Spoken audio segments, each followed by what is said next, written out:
is your number one SM radio station. Love Radio. Hey! Tambala na! At eto na sila, ang nag-iisang masugid na tagahanga ni Nicole Yala. Chris Chuper! Kasama ang nag-iisang die-hard fan ni Chris Chuper, Nicole Yala!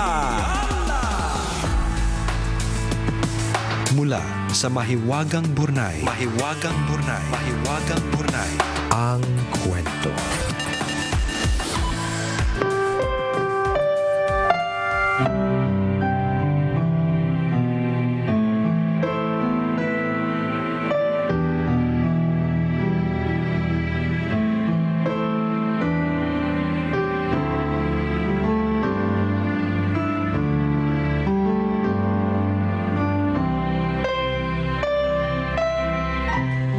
Sa modernong panahon ngayon, napakaraming bagong pauso sa social media.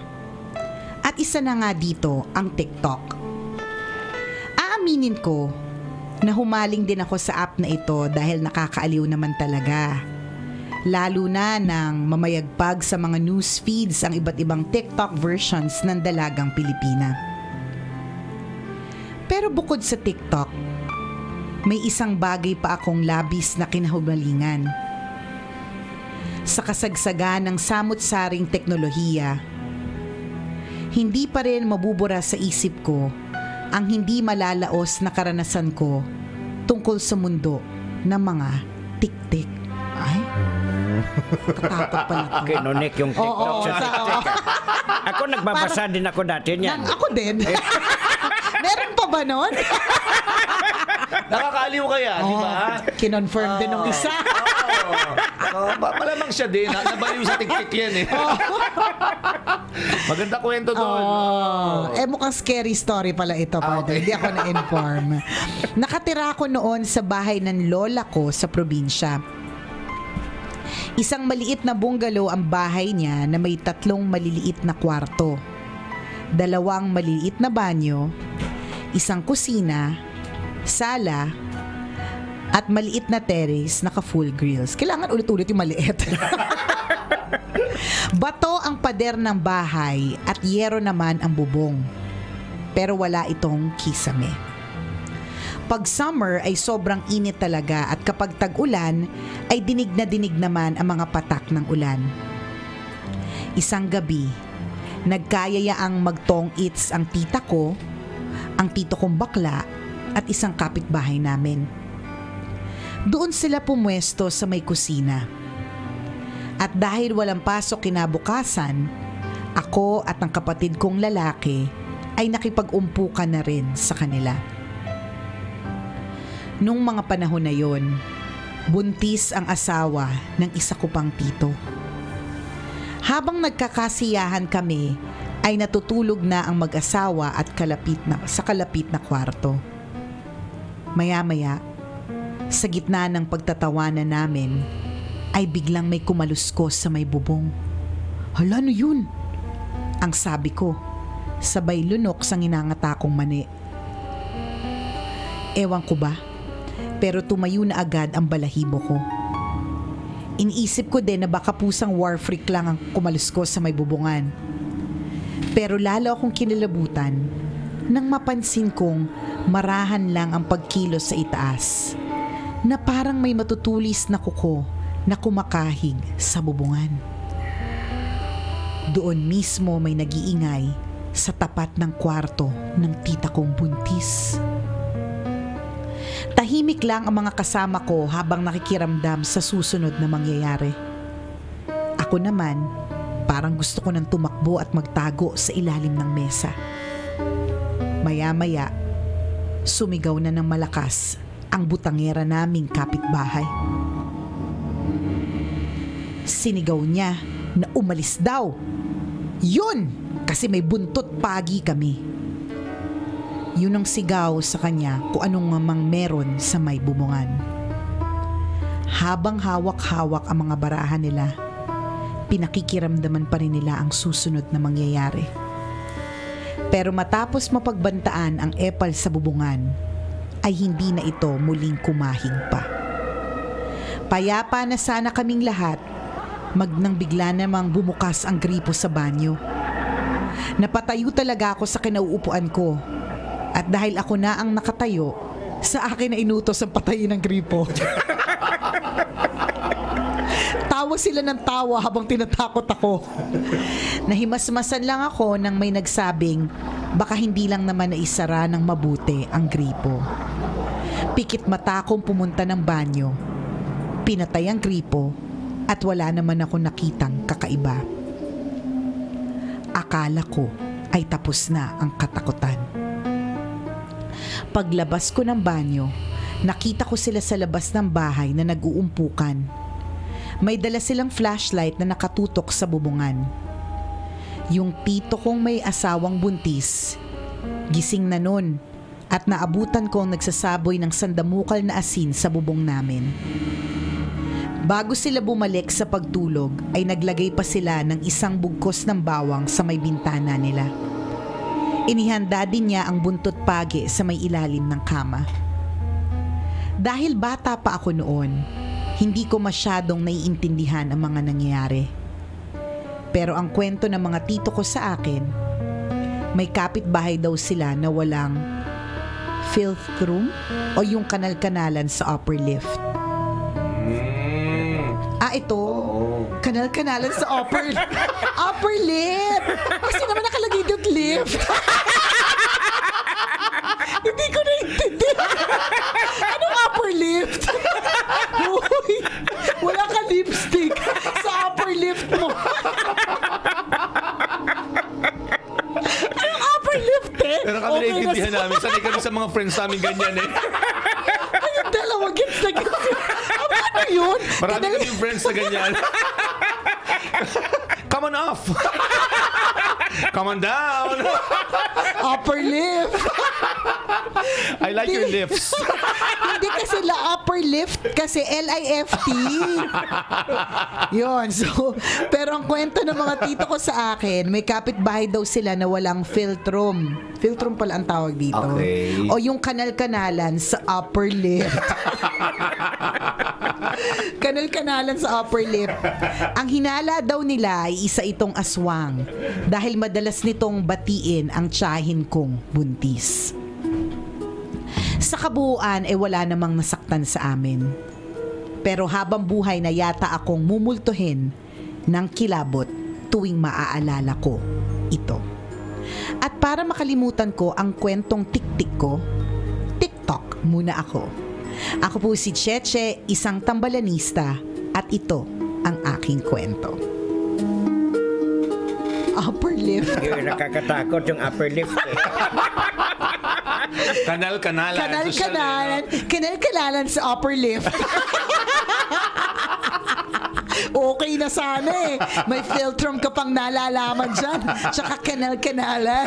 Pero yung lip lang, hindi mo masabing lip. Upper lift. Totoo ba yun? Oo.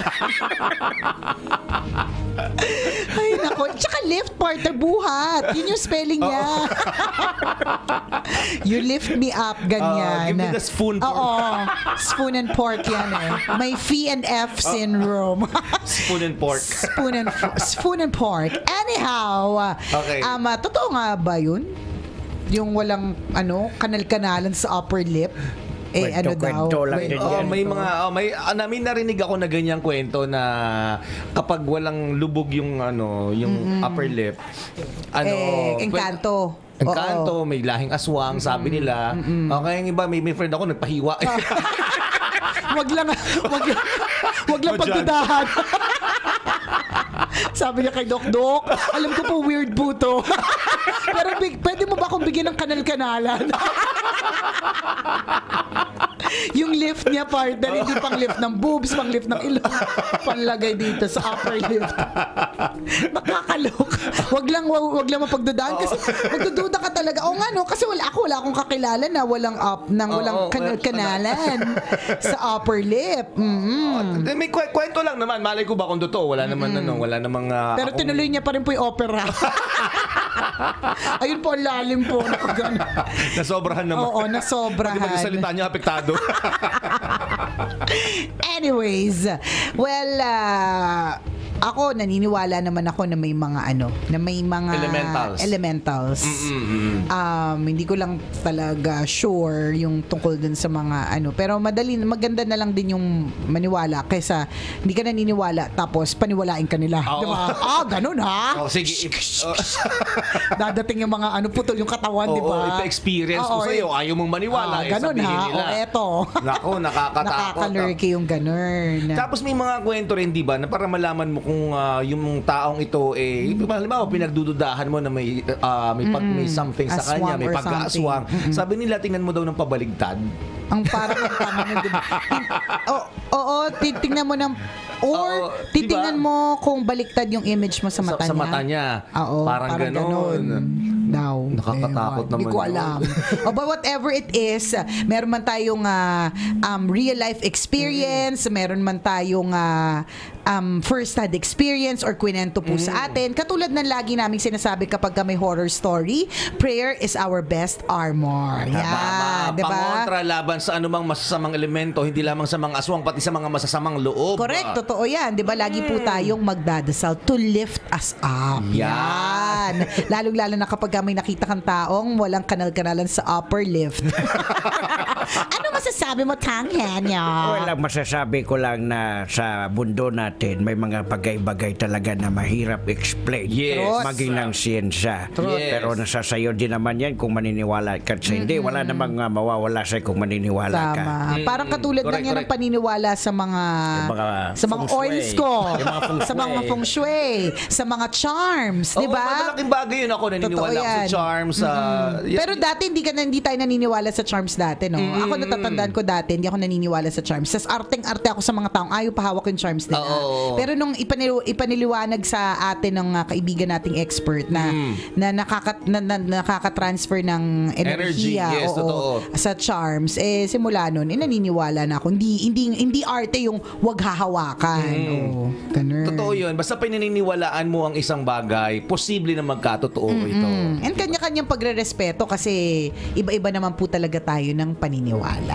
Yan. Correct. Kasi din yan isa sa mga nagpapatunay dyan yung kaya nagiging totoo yung mga charms na yan dahil nga nag-i-exist yung universal law na law of attraction. Yeah, so kung anong pinaniniwalaan mo, iniisip mo, yung correct. universe Nangyayari. is nagmamanifest. Ina-attract mo kasi. What you think you become. Tama.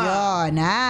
Salamat, Che, sa iyong TikTok story para sa amin. Nakunik mo talaga Nakunik mo talaga. Galing mo doon. Millennial. Maraming salamat. At kung ikaw meron ka ding kwentong katulad ng ganyan, pwedeng nakakatakot, nakakalurky, nakaka-stress, nakaka-inspire, nakaka-inlove, pwede mo kaming i-email. Send your stories at mahiwagangburnaystory@gmail.com. Malay mo, kwento mo na ang ating pag-uusapan sa mga susunod na araw. Thank you. Salamat sa iyo, Che. Good luck ha dun sa lahat ng mga kabisya natin na nagpaplano na sa darating na Holy Week ng kanilang bakasyon. Pero kahit na lapit na. Kahit na bakasyon, hindi ibig sabihin nun na makakalimutan na natin kung bakit po walang pasok ng ilang mga araw. Correct. Yan. Sana maglaan din tayo ng panahon para makapagmuni-muni, pagsisihan ng ating mga kasalanan at gunitain ng maayos, di ba? Sana gawin nating memorable ito para sa ating lahat. Correct. True lalo to lang halong eklabu. O siya mga kabisyo, sana po'y bonggang inyong araw. Batiin ko lang ng happy birthday si La Rose. Ang ganda ng pangalan niya, no? La Rose. Wow. Diba? Happy birthday sa iyo and enjoy your special day. Maraming salamat sa pagtutok. Again, mga kabisyo, kayo pong dahilan kung bakit kami nananatiling number one. Walang hate. Love lang. Ako po si Nicole Yala. At ako naman si Cambio Henry Chuper. Na nagpapaalala, walang matatag na relasyon, sumalanding may determinasyon. Yun! Ang programang Walang Problema, Hey Tambala Na, ay hatid sa inyo ng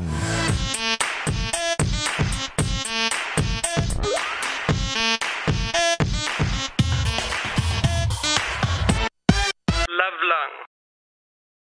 Always your number one. SM Radio Station.